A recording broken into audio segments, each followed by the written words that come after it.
Good morning everyone. So we are again in the genetics class and we are in DNA structure, or the most important thing which we study in genetics is very important is that DNA has a sequence of base pairs and that has what? All the information about the genetics, meaning what information will be passed and how this information will be expressed. I hope you remember central dogma of molecular biology which I took in the last class. But now we are talking about what? Mutations. So mutations, what are they, why they are important, and what are different types of mutation? If you check your syllabus in NEP, it says types of mutations, mutations and the chemical basis of mutations, because we've been given 2 lectures for this, so it makes sense to do this in 2 classes. So today I mainly plan to take mutations as an introduction or maybe as and the types of mutation. So let's first know what is a mutation, and I believe everyone in their previous classes have studied mutation. Mutation is what? Is change. Is change in the information, that is change in the DNA sequence or structure, so that what happens is that this changes the information it contains. So there is a change and it brings what? Variability, meaning the information which was contained in this DNA sequence is different now because of the change which has come. So the change leads to what? Mutation leads to what? Variability. And because it leads to variability, this gives us what?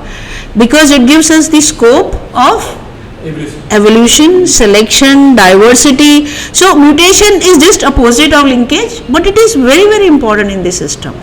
No, because if we don't have mutations, then what will happen? The same things will continue. All human beings will be same. Because of the mutations, we have variations. So I hope you have understood that mutation is very, very important for difference in phenotypes, for selection, for evolution, for adaptation also. So you know mutation is very important. Mutation is important for another reason, is that what happens is that we are studying mutation in the laboratory, maybe you say, but if we don't know the variability, how would we study that? So we must know how to induce mutation, how to identify mutations, and a very simple example of Mendel, if you know, अगर Mendel को वो different dominant recessive different alleles ही नहीं पता होते, तो how would have he done this? He would not have been able to do this all classical genetics without variability. And all these variabilities, wild type, dominant, recessive alleles, they come from where? They all are formed because of mutations. So mutation, I hope everybody has understood now what is mutation. And if you are interested in knowing how we are going to define mutation, so mutation can be defined as what? As an alteration in DNA sequence. As an alteration in DNA sequence, any base pair from any part of DNA, if it is changed, we call this as mutation. But this mutation may be very small, maybe one base pair is changed, and it can be big also. So mind you, I am just trying to tell you here is that the chromosome structure to a bigger level, that also is included in mutation. It's not that the one DNA base is changed. When we have a change in chromosome, meaning that change leads to change in chromosome structure, that also is included in mutation. So, but here today's class, when we are talking about types of mutation, because the changes in chromosome structure, you have already studied in chromosomal aberrations. So here in today's class, we will mainly be focusing on changes in the base level, point mutation type of things. Right? So the mutation can be a deletion, an insertion, or maybe transfers. There are lots of things associated with this. We'll look into this. But mutation refers to what? I hope you have got it. So mutation can be classified in several ways. There can be several ways to classify mutation. Like one very simple method could be somatic cell mutation and germline mutation. What is somatic cell mutation? If the mutation takes place in the somatic cells, it is called as, in autosomes, it is called as somatic mutation. But if it takes place in gametes, then we'll call it as what? Germ cell mutation. right? And there are few other differences with this, is that if it is in the germ cells, what will happen? That in the germ cells the mutation will be immediately expressed because the gametes carry the information to the next generation and the change will be expressed. But if it is in the somatic cell, it may be expressed, it may not be expressed. It depends on the type of mutation which has occurred. So there are several types of mutations, we'll talk about that, but it is classified on the basis of several processes and the ways how we can classify this. So let's first talk about the first way with which we can classify these mutations. First is spontaneous and induced mutation. So what is a spontaneous mutation and what is an induced mutation? Spontaneous is which happens randomly. There is no reason for this, environment is not responsible for that, and that mutation just happens by nature. And if you try to assign this some reasons are sometimes the error in DNA replication, sometimes the chemical and biological processes which are going on in the body that leads to changes, and basically it happens in nature, meaning no special reasons assigned to this, but they are spontaneous and they are happening without being induced by anything, right? And the induced mutations are which one? Is the one which are induced by some chemical or some radiations. You know, the most well-known radiation which is known to induce these mutations is UV radiations. They come from sun and they can cause mutations, changes in the bases. If you know, in New Zealand, you know, the UV radiations are more and the change or the skin diseases are more there. Why? Because they get more of UV light. So UV light is one very important cause of mutations. Then few other terms, or I like to add two names here. One is Hermann J. Muller. He was the first one in 1927 to point out that X-ray is causing mutations in Drosophila. The mutations are happening, but X-ray may be responsible, so X-ray might be inducing the mutations. Same thing was reported in maize by Lewis J. Stedler. He said, it's in barley, that X-ray is inducing mutations in barley. So this was in 1927 and 1928 we came to know that mutations are induced by radiations, and here are two contributions of two scientists. Besides this, there are several chemical agents which can cause these mutations, and they will know about them in the next class, but not here. So one important thing which you should know when we talk about mutations, and especially the spontaneous or induced mutations, is that mutation rate. What is that? Mutation rate basically will determine how important that mutation is. So mutation rate is defined as the likelihood of a gene that will undergo mutation in a single generation. So mutation rate is what? Is basically a measure that any gene which is expected to undergo mutation in the next generation, right? So the rate of spontaneous mutation is exceedingly low, but the induced mutation rate is higher, so that we have much more chances of getting this mutation when we are trying to induce these mutations. So coming back to the spontaneous mutation, because induced will be doing in details in the next class, but coming back to spontaneous mutations, these spontaneous mutations, like there was a study which was done to determine the rate of spontaneous mutations, like in bacterial and viral genes, the rate of spontaneous mutation average is 1 in 100 millions. 1 in 100 millions in nature. The bacterial and viral genes, they mutate. And if we go during the cell division, DNA replication, they mutate. And if we see this data for maize, Drosophila and humans, this is between 1 to this is between, in these three groups it is 1 to 10 million. 1 to 10 million is the rate, and in bacteria and viruses it is 100 million, right? And if we still go further, in mouse it is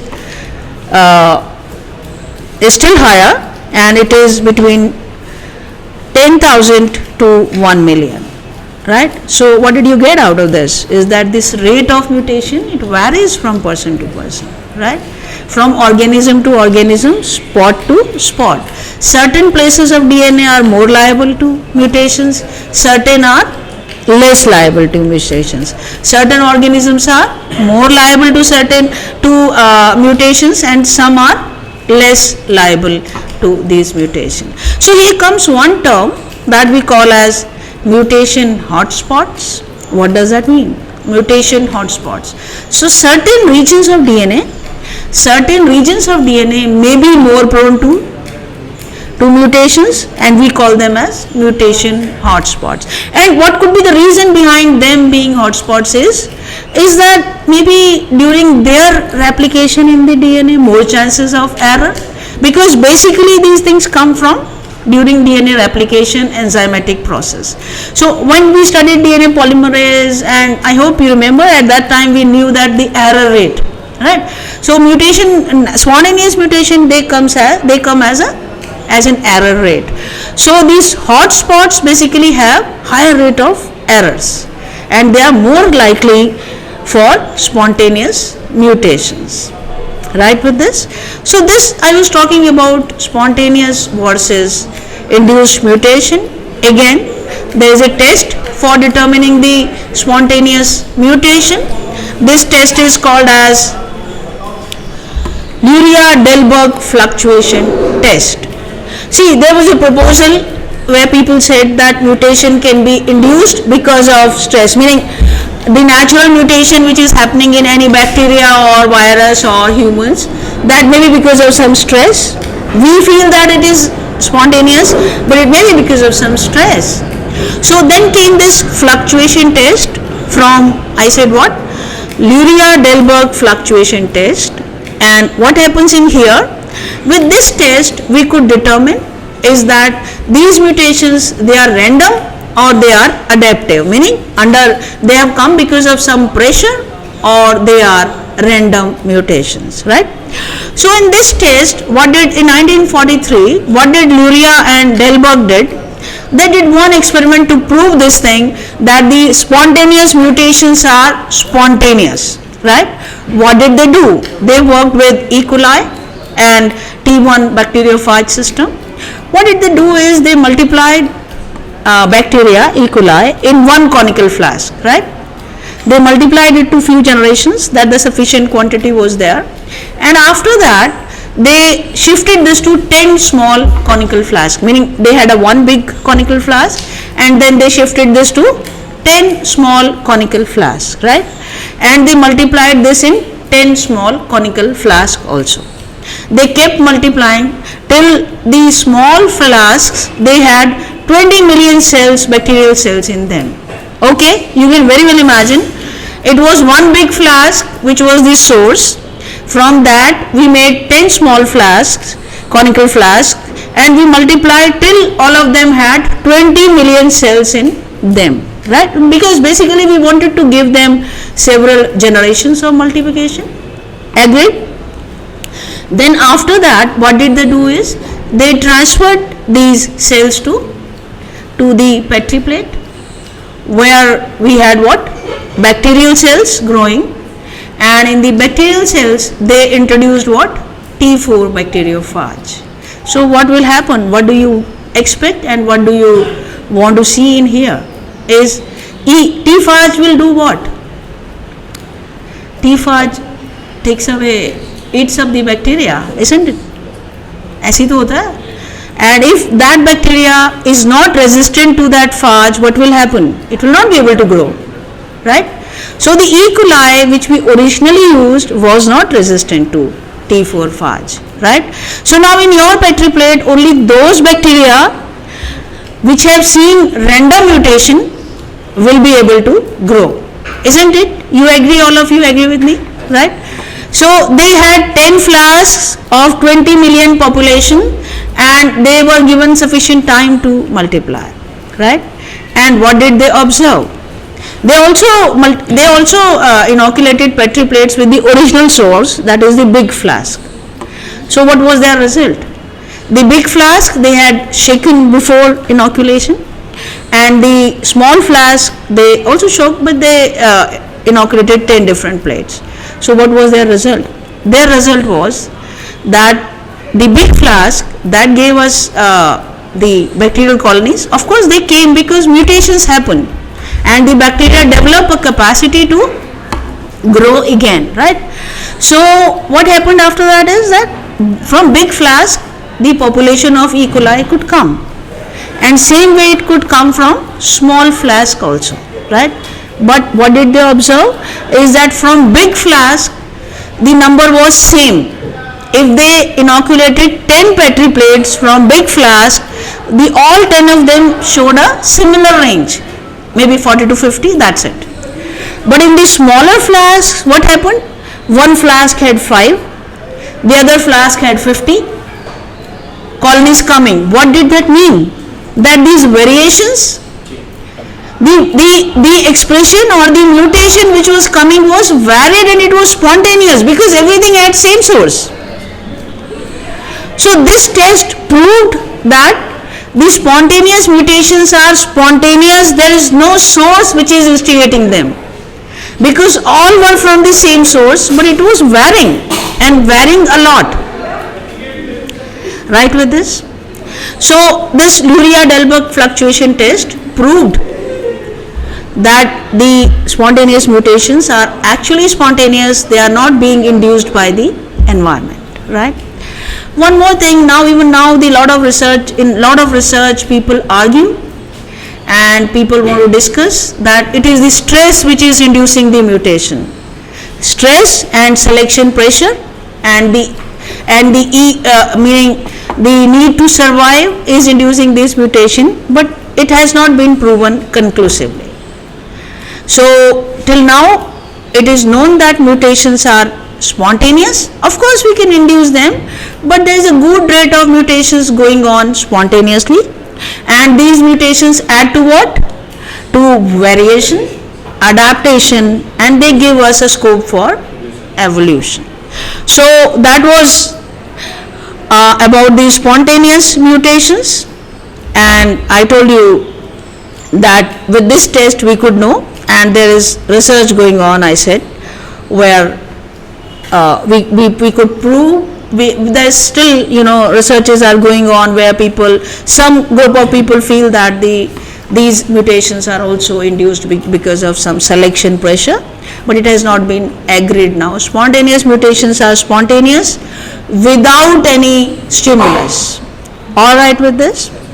Then we come to the next type of mutation, that is somatic mutations and germ mutations. So somatic mutations are what? They take place in the somatic cells, and the other one, the germ mutations, that take place in germ cells. Germ cells are which one? Sperm and eggs, right? And somatic cells are rest of the body cells, right? So why should we study somatic cells mutation and when they are not going to the next generation? We should study them because they very often refers to the cancer. If you look at these things, is that I was just going around with what all type of videos are available to you before preparing for this class, and if you enter mutation in YouTube, what will you see? Or at least 5-10 videos in the beginning you will open, and that will tell you the difference between somatic and germline mutations. So why they are so important? Why private people, hospital people want to invest in this? Because somatic mutations, of course they are expressed and they are very important, I'll come to that, but these germline mutations, and they want to focus on what? They want to focus on this, that people should get their genetic sequencing done. They should get them tested, because if you have a germline mutation in your body, then that you can calculate your chance of that disease, and once you know the chance of any disease, which is associated with that germline mutation, you will be treated better, right? And your disease can be treated. So it's a very hot topic to distinguish between, to work further on. I would say lots and lots of hospitals are working on this to distinguish between somatic and germline mutation. They are very, very important in today's society. So again, you can classify this in another way. You can say that this is autosomal mutation or sex-linked mutation, maybe, meaning if it is present in autosomes, we will say that this is autosomal. If it is present on X and Y chromosome, we will say that it is sex-linked mutations, right? These mutations can be recessive or dominant, and I tell you, you know about lethal mutations, we will come to that. So the lethal mutation will, even if it is somatic, will kill you. Some of them leads to what? Leads to cancers, because though it depends what change it has brought in. But these mutations can be dominant or recessive. If they are dominant, what will happen? They will be immediately expressed. If they are recessive, what will happen? Silent one. And it is not expressed, that might as well happen.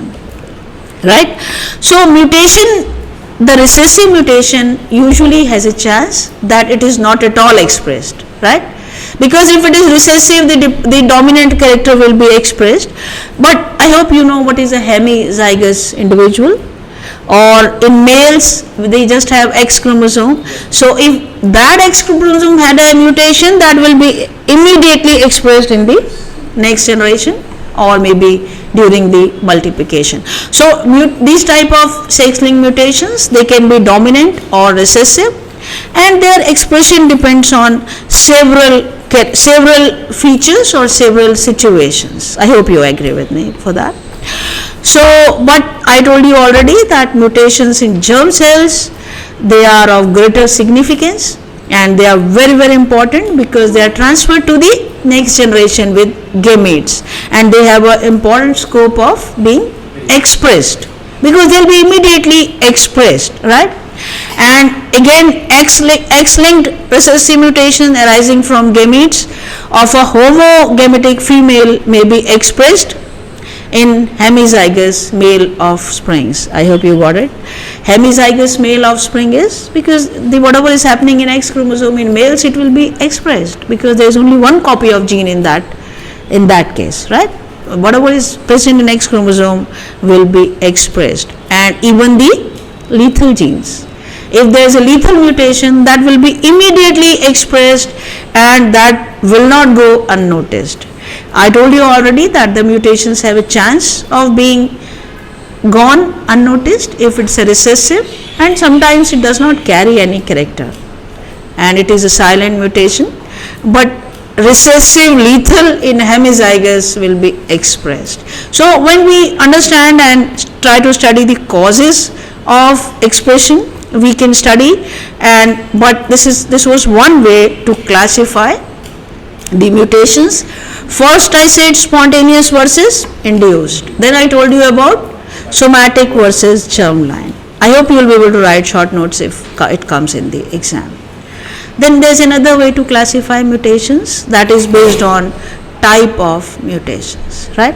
And in the types of mutation, or will type what? Type of molecular change, meaning it's in one base from pyrimidine to purine, or a deletion or a substitution. So the type of molecular change is the basis of classifying this type of mutation. So it can be first of all a point mutation. What is a point mutation is? Change in only one nucleotide or one base pair. That again may be of significance or may not be of any significance. Why? Because if that one point has led to change in the start codon, the protein will not be synthesized because it has changed the start codon. But if it has changed it to stop codon, what will happen? The expression of that gene will stop, right? So the point mutation can be of much greater significance, but it depends where it has happened. So it may be a base substitution also. Sometimes only one base is replaced, rather than being deleted, it is replaced, right? So there are few terms which are going to come up very quickly in here. One is missense mutation. What is missense mutation? Is that this change is leading to what? This change is leading to different protein being synthesized, meaning the information given is wrong. One base pair is changed to another one, and that meaning it leads to an entirely different things happening. Just I hope you have some information about, what is genetic code and how these triplet codes can lead to different information, and it comes in the exam very often. Missense versus nonsense mutation. So what is a nonsense mutation? Is that when it leads to change to a stop codon. Missense is wrong information, that the type of protein which is being synthesized is different because of change in was base. But in nonsense, what happens? It leads to stop codon, and when stop codons happens, what happens? The protein synthesis will stop immediately. So the protein is not at all synthesized. So it leads to a nonsense, right? So that it can be also classified as nonsense and missense, right? Another term which comes here very often is silent mutations. So what are silent mutations? Is that of course a mutation has happened, but it has not led to change in any protein, any amino acid, because it was not carrying any information, or it might as well happen that it was the known coding region of the DNA which was not at all being expressed. So then it becomes silent and it was not carrying any character or a protein. Then another way could be transition and transversion. Again, it is very often asked in the short questions. What is transition? Is when a purine replaces a purine, or a pyrimidine replaces a pyrimidine. We call this as transition mutation. See, types of mutation comes in the exam very often, and short notes also you will see this very often. So this will be what? Transition. And transversion, vice versa. When a purine replaces pyrimidine, right? Then it is called as transversion, right? So these terms you should know. And another very interesting thing which is coming here is frame shift mutations. What is frame shift mutation? Is that the codons are read as set of three codons, right? So if there is a deletion, the frame changes, and it would lead to formation of synthesis of entirely new protein. New things happen because of the change in the frame. So this type of mutations we call them as frame shift mutations, right? They are also very important because the changes are small, but they lead to big things happening here. All right with this? There is another way with which we can classify mutations, and that is what? Is the classification based on phenotypic effects, right? One way could be very simple. I said silent mutations because they are not expressed, so no effect. But there could be several other types of differences in phenotypic effects. Like one is loss of function mutation, meaning there is a change in the DNA, one or few base pairs, in such a way that the function of that gene is gone. That protein is not at all synthesized. This we call as loss of function mutation, right? It is the one which reduces or eliminates the function of gene altogether, right? Then they are also called as, when there is a complete loss, we also call this as null mutations. Null mutations. And there is one term here that we call as haploinsufficiency. What is haploinsufficiency? What is haploinsufficiency? Is that any organism in haploid stage, it does not produce sufficient quantity of protein, meaning it has to be deployed in both the genes. So sometimes loss of function is fine, null mutations are okay, but it can also lead to haploinsufficiency. That means one in the chromosome deployed organism, one chromosome is defective, so it is not synthesizing the proper concentration of the protein required. And here I have one name of one disease that we call as Marfan syndrome in humans. Marfan syndrome in humans, and how that is happening is because of haploinsufficiency, and because of this haploinsufficiency there is a mutation in FBN1 gene, and that leads to loss of function in because of mutation in one copy of genes. Yeah. Haploinsufficiency. Would it be like balanced when the diploid cell, when the haploid cell gets into diploid stage? See, the point is, it will happen when both the chromosomes in a diploid organism are contributing to the sufficient amount of that particular protein being synthesized. If one is defective, then the sufficient amount is not synthesized, and that is leading to the disease in that organism. So in the diploid organism, it is going to be the disease, that is haploinsufficiency, and I gave you the example of Marfan syndrome. So this cannot be repaired that way. We need to identify that this is happening because of this type of mutation, and then we need to work on that. So the change will be observed based on what? Phenotype, right? This, I hope this is what you were asking, right? Okay. So we go further. Then I said loss of function because of mutation can also be gain in function because of mutation. Why? Because sometimes what happens is that the mutation results in synthesis of higher concentration of product, right? And it may result in mutation in regulatory genes. I hope all of you know what is regulation, gene regulation, right? So if there is a gene, if there is a mutation in regulatory gene, what will happen? Nobody is there to stop the protein synthesis. So there will be more synthesis, and you have what? Gain of function, meaning that protein is more in concentration, right? So there can be loss of function, there can be gain in function, and this usually happens to gain of function happens. Why? Because of change in the regulatory proteins, right? Another term which comes up here is visible mutations. What are visible mutations? Anyone wants to tell me what is visible mutations? Visible mutations. That you can see on the body.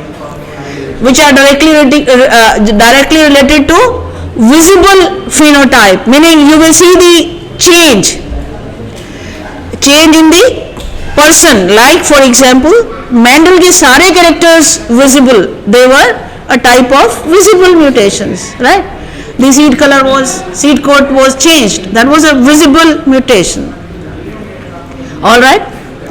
Then another type of mutation based on phenotype could be nutritional mutation. What is that? That when we culture, that particular mutant would require an additional nutrient in the culture medium. That becomes what? Nutritional mutation. So we need to, because in that mutation what happens? That organism loses its ability to synthesize one particular amino acid maybe, and then we have to add that amino acid from outside, right?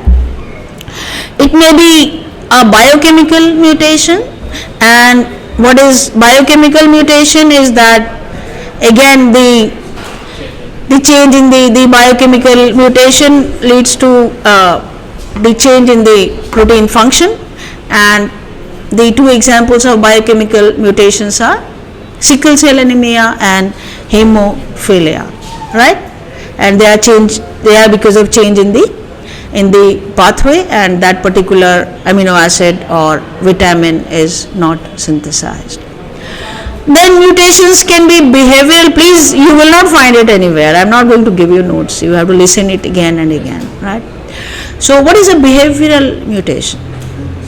That changes the behavior, right? So behavioral mutation, and if you want to write the example of this, for example in fruit flies, the muscles, fruit fly would have wings, but if there is a mutation in the muscles which gives it ability to fly, if there is a mutation in that, you will see the behavioral change that the fly is not able to fly, right? So behavioral mutation, when you see the change in behavior of that particular organism because of mutation. Then another group of mutations is regulatory mutation. We have partly talked about that. The regulatory mutations, and what are these regulatory mutations? Is the change in the regulatory genes. What is the most common regulatory gene which you have studied? Is the most common type of regulatory gene which you have studied. Anyone wants to answer this question? Regulatory gene आपने कोई नहीं पढ़ी है, 12th की किताब में तो पूरा चैप्टर है, lack of. So if there is a change or mutation in any one of this, so it will lead to what? Loss of regulation of gene synthesis, right? And when there is a change in loss of that particular function, it leads to a mutation. So maybe there is a change in transcription or initiation or splicing or post-transcriptional changes. All right with this? Then another class based on this comes is lethal mutations. What are lethal mutations? Lethal mutations lead to the death of the organism, right? They interrupt the process in such a way that the survival of that organism is threatened and it cannot survive now. This is what? Lethal mutations. Do you know name of 2 lethal mutations in human beings which leads to diseases? One is Tay-Sachs disease and another one is Huntington disease. Both result in lethality and different points in the life cycle in the human beings. These 2 mutations leads to what? Ultimately lethality, but not immediately, at any point in the life cycles, because certain mutations, again based on type, they need some time for the expression of that particular gene, right? Then another interesting class of mutation, there are still few more types of mutation. One is conditional mutation. Now what is that conditional mutation? Right, that mutation is expressed in particular situation or conditions. An example of this is temperature sensitive mutations, because they require particular temperature to switch off or maybe switch on. Right, so they require a particular temperature for mutation to be expressed, right? So again, this example of this is, maybe if you want to know, there is this Himalayan rabbits and Siamese cats. What do they do is that they have coat color. If you bring them to different temperature, their color will change, because they have this temperature sensitive mutations. So those are not always expressed, they are expressed when you bring them to different temperatures, right? So this is temperature sensitive or conditional mutations, and I gave you the example of Siamese cats and Himalayan rabbits here, and that was interesting to remember. Then the last category probably is neutral mutations. What are neutral mutations? Neutral mutations are, they are neutral, they are not determined by anything and they don't have any effect. Like for example, if there is a change in one mutation in one base pair, like AAA, it is changed to AGA, what will happen? Lysine will be changed to arginine.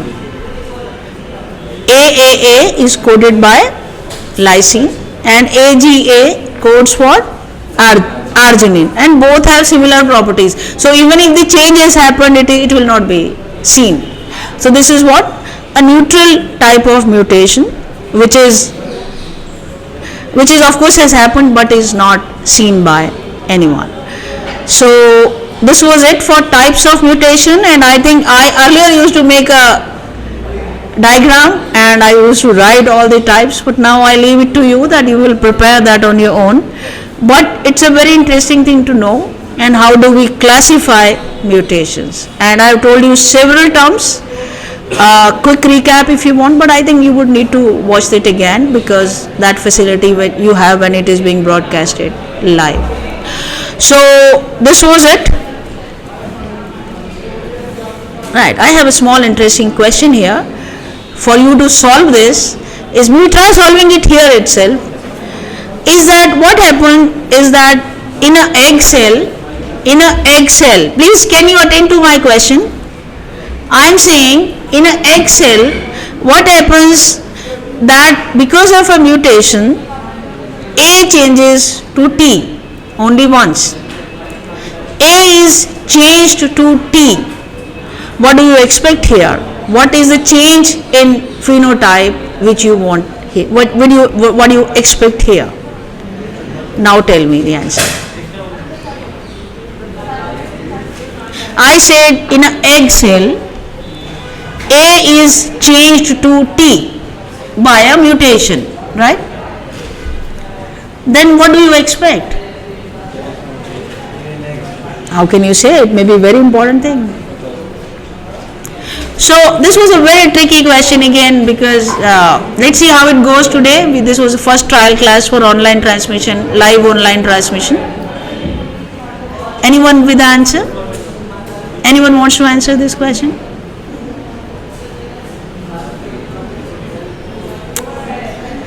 Alright, but I will do, if I am a student instead of you, I will write the whole chapter here. Whatever I taught you, in answer to this question, I will write everything. What will happen? If it is if it's in the egg, so it's not somatic mutation. So it will be expressed immediately in the next generation, right?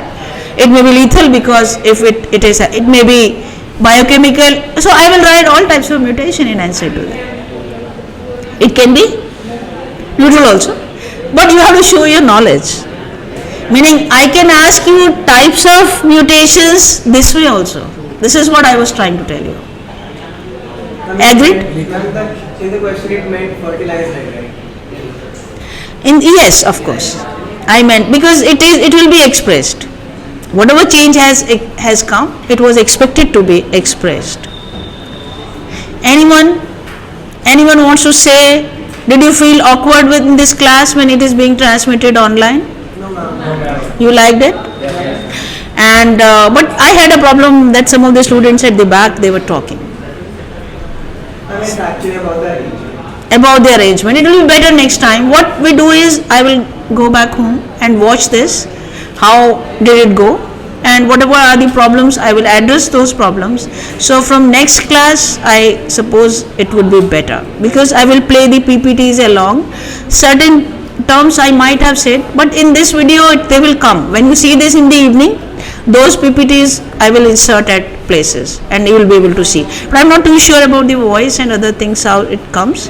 But I liked the spirit of the students. Some of the students I really liked, and they were very good up to the end. See, what happens with me is even I have to keep up to date with the technology, and I have to come to your level, Earlier I taught you with chalk and duster, enjoyed that really.